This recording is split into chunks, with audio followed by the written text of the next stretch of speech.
Welcome back, everybody. Today, across the table, we're joined by a distinguished guest, the Deputy Chief Minister. Thank you so much for joining me and taking the time out to answer a few questions I have with you. Before we start, I've got a little bit of an intro that I've done just so people there know the background and things that you have done. So we have Dr. Joseph Garcia. He's the Deputy Chief Minister of Gibraltar, a historian, an author, a long-serving politician, and the leader of the Liberal Party. He has been at the heart of Gibraltar's constitutional and political evolution. He graduated from the University of Hull, in England with a first-class honours degree in history and obtaining a doctorate on the political and constitutional development of Gibraltar. From founding a political party to navigating coalition politics to representing Gibraltar on the international stage, his journey has been one of conviction, public service and identity. Once again, thank you for joining me. Before we get to Deputy Joseph Garcia, I want to know about Master Joseph Garcia. So take me back, what was life growing up in Gibraltar for you as a kid? First of all, thank you very much for having me. It's not often that I have opportunities to do podcasts, and I think this is probably the first podcast I've ever done. So okay. Thank you for having me. So what was it like growing up in Gibraltar? Well, Gibraltar was very different. You need to remember that for most of until I was 16, the frontier was closed. Yeah. So it meant effectively that everybody in Gibraltar was locked in Gibraltar, in what was then 2.5 square miles of land. So my images of my childhood were a very safe place in Gibraltar, where people would leave their doors open and neighbours would come in and out of each other's houses, where people would park their cars and leave their keys in the ignition in case somebody wanted to move it, in case you were obstructing someone. And where for leisure activities, in summer it was much easier, because in summer people would just go to the beach. In winter you would go around in cars driving round and round or up and down the rock, and you would also have picnics in different parts of Gibraltar with your family. So it was a very different lifestyle to the one that we are used to now, and a very different Gibraltar in a sense. Yeah. Was there anyone, once you were young, that maybe affected or inspired your curiosity about history, just leading up to on your way to school, maybe? So when you started school and your journey there, was there anyone locally like known as maybe a star in that field, or was it really when you hit school, started your studies, that you leaned more into the history? I think I always had an interest in current affairs, in history and in politics, and part of that was driven by my own environment at home. My father was a journalist, the editor of a newspaper, very much involved in current affairs of Gibraltar. So I followed the news even from a very young age. And I took an interest in history and the historical evolution of Gibraltar itself, but also wider British history and European history that we were taught in schools at the time. So it's really, that's how it started. That's how my interest started. It started also with a very different period of history. I mean, I was more involved in researching things like Henry VIII, the Reformation, the change of religion, the rise of Protestantism in the Netherlands, in different places in Europe, and obviously in England as well. So it's a very different kind of history, the early modern history, to the history I ended up doing at university. That's why I want to ask you, because I knew your father was heavily involved, but I thought maybe that was a different kind of history. Maybe in school was what you just touched upon now, was UK's history and why it was taught in school. So once you were doing that, when did you imagine yourself doing then, once in school, as a teenager now, following, just skipping a few years ahead, what do you imagine yourself doing, picking up now that you are... You know, I think from at an early age, really you don't know, and you start to specialise as you develop in school, as you grow, as you form opinions, and as you have a clearer picture of what it is that you want to do. As I said earlier, it was a very different world. You know, there was no internet.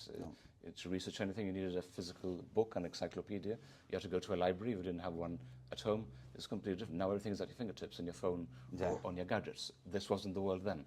So it took longer, perhaps, to establish exactly what direction you want to take. At least it did in my case. So you specialise at GCSE first, then you specialise even further at A level, which then more or less determines the direction in which you're going to go. I went for the arts, so I did history, geography, which is partly science, but history, geography, and Spanish were the 3 subjects I took for A level.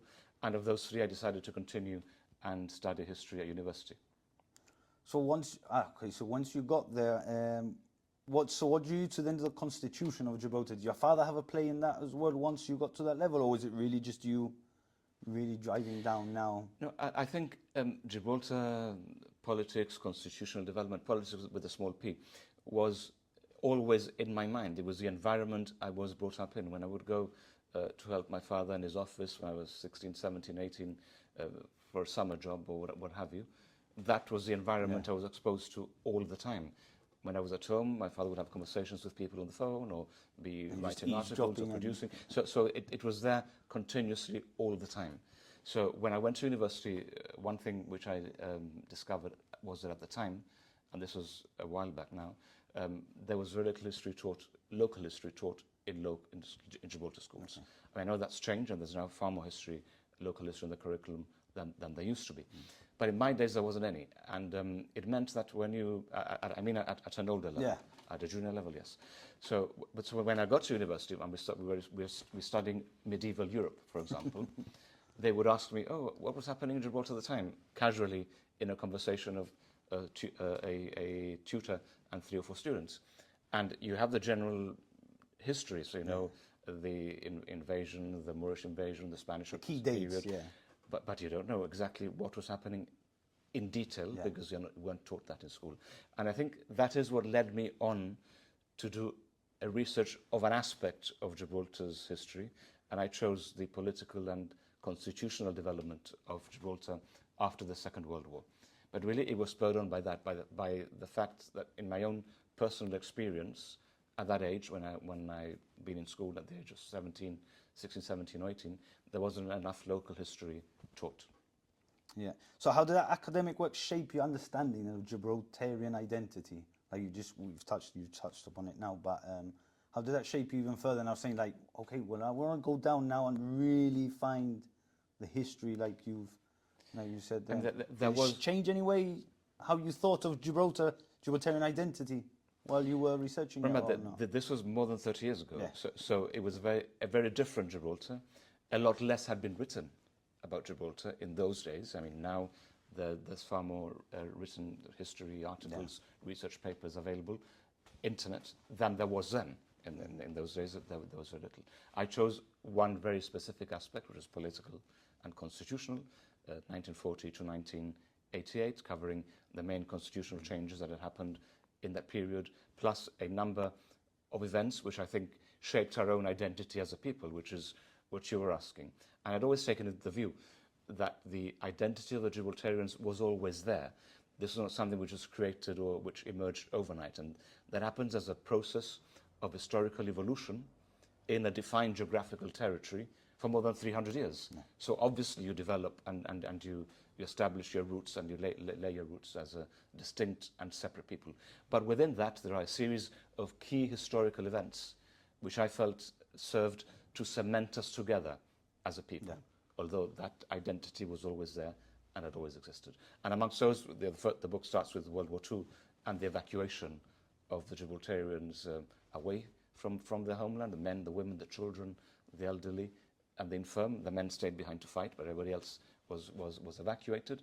The impact that had on a small community that wasn't used to traveling, was only used to going up a few miles up the coast of Spain in those days, far less than today, was a huge shock.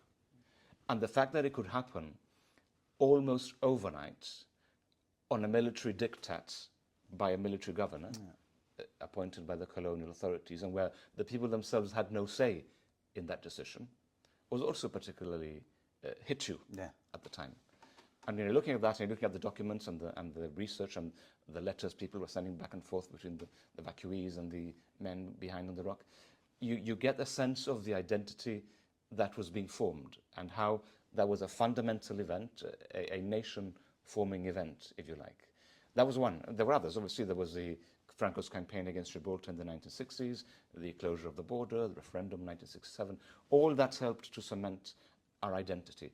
My view is that it already existed by virtue of living here in this place for more than 300 years. Interesting, and it did, yeah. So it's just basically circumstance with where we were at that. It was brought together by a series of nation-forming events as our history progressed. So when you came back then from university, first started out your adult life in Gibraltar, shall we say, what was your first then inclination of where you thought you were headed work-wise then? Or So I think leaving Gibraltar and going away to study makes you more Gibraltarian. At least that's the experience that I had.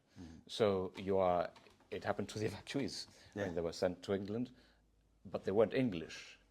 I mean, you can be British, and under the umbrella of being British, you can be Gibraltarian or Northern Irish or Welsh or Scottish or what have you, within that overall British umbrella. So I felt more Gibraltarian. That is how I came back. And for me, I immediately took that interest in researching the political and constitutional development of Gibraltar. That increased my interest even more. You felt you wanted to be involved or be part of a process by which the people of the territory were accorded greater and greater self-government, leading to decolonization, which is what had happened everywhere else all over the British Empire. Slowly people were decolonized and they attained a full degree of self-government. So I took a great interest in that, and as a result of that, when I finished my BA, I decided to do the research degree, which was the PhD. That took me 3 more years of research. A lot of the material was in Gibraltar. Many of the people themselves were also in Gibraltar. At that time, for example, Sir Joshua Hassan was still alive. So I remember recording many old cassette tapes with him, and conversations and discussions that we had covering this whole period of our history. Yeah. So it was a long process. It took me, as I say, a long time to research it and also to write it. And also was very useful also was the material at the Gibraltar National Archives. Tommy Phillinson was then the archivist, and I think it was fundamental in assisting me with the documents and bringing things to my attention. So I really couldn't have done that without the work that he had done in the archives before I got there. So is that what inspired you then to really get into politics after you finished that then? After doing all that research that really said, that's the road I want to take now? I think if there has to be a moment when you think a specific moment you want to make a transition and from reading, writing, researching to actually doing something, I think that was probably it. And those 3 years of research that I did into the modern political history of Gibraltar, the colonial element, the powers of self-government that we enjoyed, our constitutional development, how that progressed, the troubles with Spain at the United Nations, the harassment at the border, the referendum of 1967, the closure of the border, all that, understanding all that from the inside, I think, from a research point of view, was very useful and gave me a very useful background for the political career that came afterwards. So perhaps it's fair to say that I hadn't planned it directly at the time I was doing that research, but it certainly encouraged me to go in a particular direction. You've been influenced just by your research already. Your brain was telling you no. Yeah. So what led you on then, motivate you to start then the GMP, but the Gibraltar National Party then? What did it stem from that journey straight away? It was like, okay, let's do this, or what were the other parties doing about? No, it happened very quickly, and curiously, it was precisely issues of Europe and the European Union. We were now outside the European Union, so we've come full circle, which is the irony of the whole thing. Of everything. But at that time, we were in the European Union, and we felt that there were many areas of life in Europe where the people of Gibraltar were excluded. And the obvious one was the right to vote in elections to the European Parliament. So we started on the basis of bringing Europe to Gibraltar and taking Gibraltar to Europe. So going abroad, explaining our point of view to MEPs and to others who might care to listen in Brussels or in Strasbourg or elsewhere, and also trying to bring over European people, delegates, politicians, officials, civil servants to Gibraltar to get a better understanding of the place. So it was actually a very specific European issues that led to my decision to take the plunge into politics. And how was that received publicly and politically? No, well, everybody would have their own perspective. We decided to form a party, and a general election was called the day the party was formed, which isn't the best time in which to form political parties. Yeah. But in a sense it helped, because it gave us all a kind of crash course in politics. Over local politics a month, where you had to immerse yourself in everything. People who came from different backgrounds, many were students, others came from different different walks of life in Gibraltar. So it was useful in that sense. It was a crash course in politics. And the early struggles then, obviously apart from that one, then moving forward, so after that election, what was then any other struggles that you thought about the party, like getting international recognition, getting that your message and the vision of the party out there? So I'd always felt strongly about the idea of Gibraltar in Europe and of having a rightful place in Europe. So you will have seen that in government, for example, we followed that philosophy that many of us believed in at the time, which was taking Gibraltar closer to Europe. We, for example, in 2015, decided to upgrade the office that had existed in Brussels, to buy a building and use that as a sort of semi-embassy to put across the Gibraltar point of view. A representative office is probably the correct term. Other territories of other member states of the European Union, as it was then, had representative offices, and some still do. So in a sense, we went full circle. It was the right decision to have taken, because the office there has been extremely useful in the time that we've been in government, throughout the whole process of being in the European Union, exiting the European Union, and then trying to find a future relationship with it. So Europe has been very much at the heart of everything I've done in my political life, even though I have to say that leaving the European Union for somebody who was so pro-European was a very painful process. I can imagine, yeah. Well, that's why you started, really, and then to be out. So what was the biggest lesson from that time period that you learned about being a politician then? What was that thing that, I'm going to stick with this now? That's really helped me. I think one important message that I learned from the research first, and from producing the thesis, which was then published as a book, was never take no for an answer. That is to say, there were many occasions throughout our political history where the answer from whoever, I mean, largely the United Kingdom, which is the administering power, was always no. And you were given reasons, no because this, no because that. You can't vote in European elections, for example. It's not possible. Was not to take that for an answer. And that if you believe that your cause was right, as for example, voting in European elections, taking a message to Europe was right, then it's something that you should pursue and you should continue doing. So that's certainly a lesson that I learned very early on. It's a lesson that I've applied when we've been in discussions or in negotiations over different areas or different issues. But you learn that sometimes for the other side, the easy thing to do is always to say no. When really, if you push hard enough and if there's a crack, you might open that crack and the door might open. What about locally then? What's the uniquely challenging and uniquely rewarding issues of being a politician in Gibraltar that have happened to you then? I think Gibraltar is a difficult place in which to be a politician generally. Why is that? Because we are 6 square kilometers of territory, because we encompass municipal government, so local government, regional or state government, national government, and international politics, all in those 6 square kilometers. In addition to that, we have the complications created by a hostile neighbor and a territorial sovereignty claim, the complexity of belonging to the European Union at the same time as having a relationship with the United Kingdom, whereby the UK had responsibility for certain areas of European life, and we had responsibility for other areas of European life. So all those complexities are rolled into one. In addition, obviously, to the immediate nature of politics in Gibraltar. I mean, there are people in the United Kingdom who probably don't know who the Member of Parliament is, or who even didn't know who the Member of the European Parliament was. European constituencies were much larger, whereas here everything is more immediate and is more direct. And I think one thing I've also noticed over the decades, I mean, when I started this, it was 30 years ago, more than 30 years ago, so it's very easy to say, and time has gone by. And see the changes. Has gone by very quickly, is that when you started, where your message, we are now doing a podcast, in those days this didn't exist. So the way your message got across was you would sit down with a typewriter, then that became a word processor. You would type out physically what you were going to say, then put it in a fax machine, which probably don't even know, people don't even know what a fax machine is, and that would mean you were transmitting that page to somewhere else in the media, who would then receive it as you were sending it. That's how it worked then. And then after that, slowly, you've had the advent of the internet, digital technology, social media, which means that things are instant. Yeah. I mean, they're instant now. They weren't instant when I started.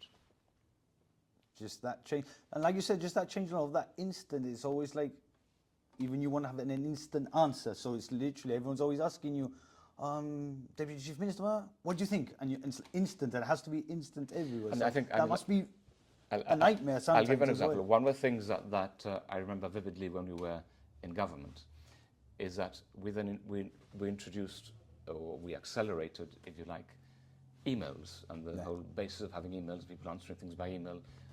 Before, you had to write a letter using either typewriter or handwriting it, put in an envelope, write the address, put a stamp on it, go and post it. The person at the other end would receive the letter, then would have some time to consider it, and then do the same thing, get the answer, write a letter, put in an envelope, put a stamp on it, and post the envelope. That process could take weeks. Internet is instant, as you know. Yeah. So we suddenly come into government, and people were shocked at getting replies from ministers in 5 minutes. People. I remember somebody being told the story of somebody going around an office waving an email saying, I've had a reply in 10 minutes. This is incredible. This was new. And we introduced that digital element and that speed into responses when we came in 2012. Obviously, not everything. Sometimes you need to research things and need to get answers and talk to departments, and that takes time. But there's a certain type of correspondence that you can deal with very quickly, and that tends to happen. Now it's the flip side now of it. Now he hasn't replied to me straight away. So now if you don't reply in 5 minutes, because people are used to something different, then sometimes you get criticised for it. It becomes a negative. So everything that you've done up to now, all the years, all the hardships, all of that, your wife must have been extremely important. No, I think let me say clearly, that you cannot do this if your wife, your partner, is not supportive. You cannot do this. So in my case, I've been very lucky. My wife has been extremely supportive, and my family have been extremely supportive and extremely understanding. Because you see, one thing is the normal wear and tear of politics. We live it and we're the politicians. But the families are also there reading what people write or listening to what people may say. And it's very difficult. It can create difficult scenarios for yourself and for those around you.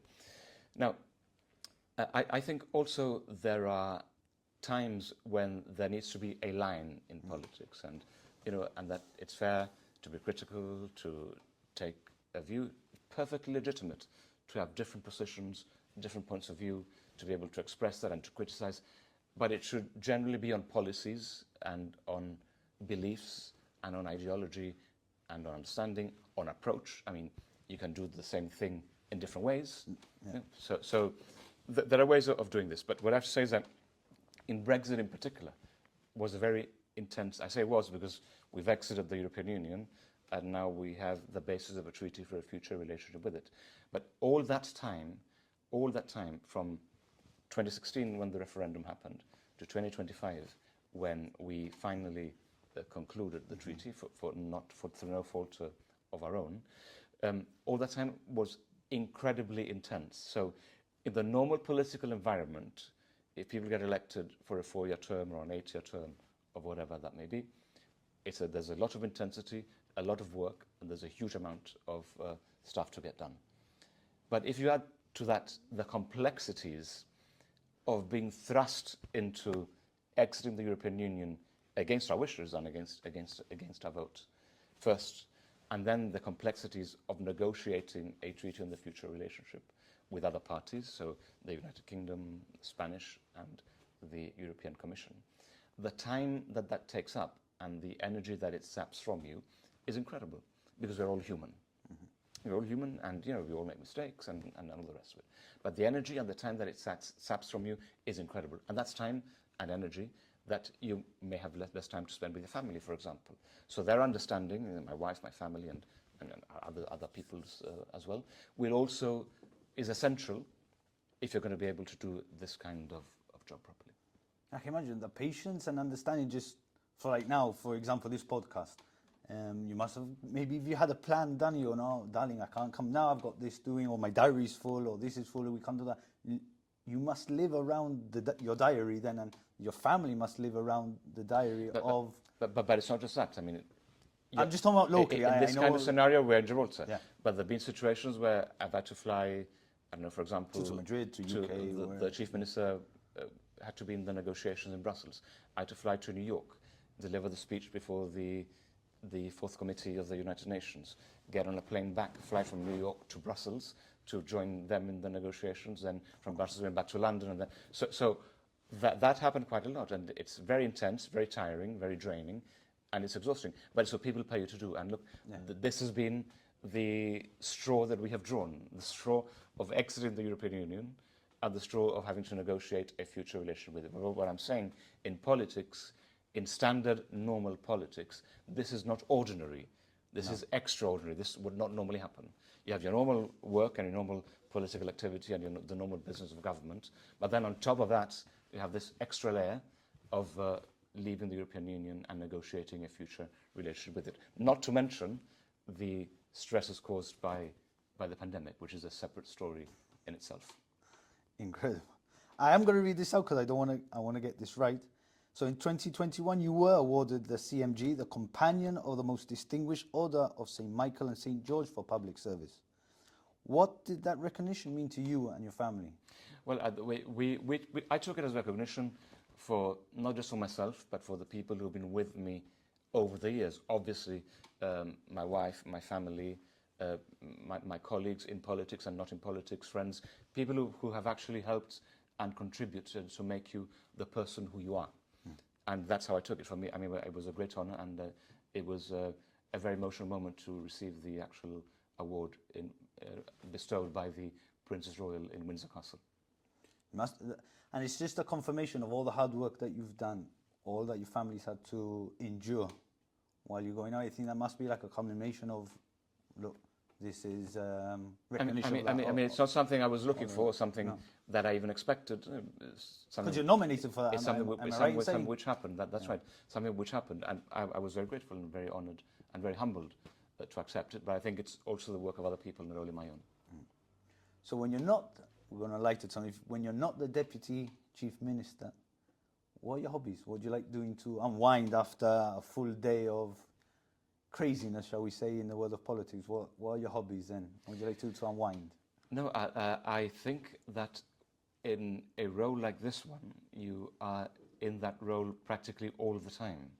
So what do I enjoy? I enjoy traveling. You know, when we can, we travel and see other parts of the world. I enjoy other cultures, seeing other cultures, seeing other countries, seeing how they work, not just at the political level, meeting people and getting to know how the way of life and how things operate in a different country. So I enjoy that. I mean, that's something which I like doing. But you're always conscious, I think, of the role that you have. And in a small place like Gibraltar, when you're in Gibraltar, you're always in those shoes. It's difficult to switch off. So one thing talking about switching off, which I found quite intrusive, if I may use that word, is that I was one of those people who resisted a mobile until the last minute. So I don't have social media, for example, still. The government has its social media, but I don't have it. So I resisted mobile until the very last minute. And then eventually you have to have a mobile because really you need to be contactable and you cannot be uncontactable. So for one of the elections before getting into government, it may have been 2007, maybe even 2011 election, I'm not sure which, I was finally presented or I had to get myself a mobile. And what I found then is that you're sitting at home and the email ping goes off, and then you have to get up and you have to see where it is. And I can't just leave it there. You have to get up. So you get up, you look at the email, and then if you've read it, you want to answer it. So you sit down and you answer it. So that's why I say it always goes on, and it never seems to end, because when these gadgets were invented, they mean that you are in the job for 24 hours, because people generally, your colleagues, others, can contact you at any time of day or night and any place in the world. So you really are not left alone at all. It's like no, I think that goes with the job. Yeah. But what I'm saying is that you're accessible all the time, because you can be sent an email, your colleagues, the people you work with can send you an email, and when you see it, you feel obliged that well, you want say to it's answer part it. of the job. But I found that very different to the situation before 2011, where I didn't have a mobile. Yeah. Very different. But that's what I'm saying. So you say it's part of the job. I think all the ministers and all the higher ups have assimilated now, accepted that it's part of the job. But 30 years, 40 years back, it wasn't it? Part of the job. The minute that minister left the office, turned off the lights, went home, that was it. That was him off. No one was calling his house phone saying, Mina, we've got this issue, or we have this, or we have that. So has it really been accepted now? That it is now also, part of the job. I mean, not in government, but I lived through that transition. Yeah. When I started, you were only contactable at home and in the office. Yeah. People could only ring you when we were at home, or only ring you when we were in the office. They may sound odd to younger people who are used to contacting people all the time, but that's how it was. And you had to be called, physically rung up and spoken to. Not messages and all this thing didn't exist. Emails didn't exist. So I started that, and I've lived that transition. And sometimes you think back to how it was, and you see where we are, and you understand how far the world has developed. So what would be the lesson then for the next Gibraltarian leaders coming through? What advice would you have for them then? Coming into this new world where digitally everything is taking over, what would your advice be to them then? I think one thing that's very important, and it's a message which we were giving already in Parliament, is the development of AI, artificial intelligence, and where that is taking the world. You can see now you type in a question in one of these AI forums, and you get an answer immediately. Research is done immediately. It's all very, you have to obviously check it, but I mean, there's a basis now for things to happen far quicker than they used to happen, even in the digital age, in this new AI dawn that we're facing. But my message to people would be the message that I myself learnt and understood when I was studying the period from 1940 to 1988. That sometimes people will give you no for an answer in the wider sort of political context, and you have to keep on knocking at the door. Which is where I think people will struggle nowadays. I think we're more conformists now. This new generation, you can see it now, that fight, that sometimes that is needed, isn't there? It's just like, no, you can't do this, and maybe the answer is so good. No, you can't do this because of this. Oh, no, okay, if he says it. So what you're saying is tenacity. No, just keep on, find that point, find it and see where, prod everywhere. It's a different world, and we have to understand this is a different world. This is not the world of 30 years ago, when we were living in a different environment, where everything was different, where people were used to reacting and to interacting in a different kind of way. Things have changed, things have moved on, everything has speeded up, and everything is instant, and that's the world we're in today. Final question, Deputy Chief Minister. How would you like to be remembered? As a politician, but more importantly as a human being? I think it's not something I've ever given any thought to. Probably I never will. But for me, it was enough to actually write a history of Gibraltar, of a period of Gibraltar, which is now there, written and for the record. I think if we are going to understand where we are going as a people, it's vital to know where we came from, and that is our history, and that is how I see the value of history. And what I'd like to do, perhaps going forward, eventually, is to be able to bring that history all the way up to date, including Brexit. So it's a big task. Deputy Chief Minister, thank you so much for joining me. Thank you for your hard work. Thank you very much.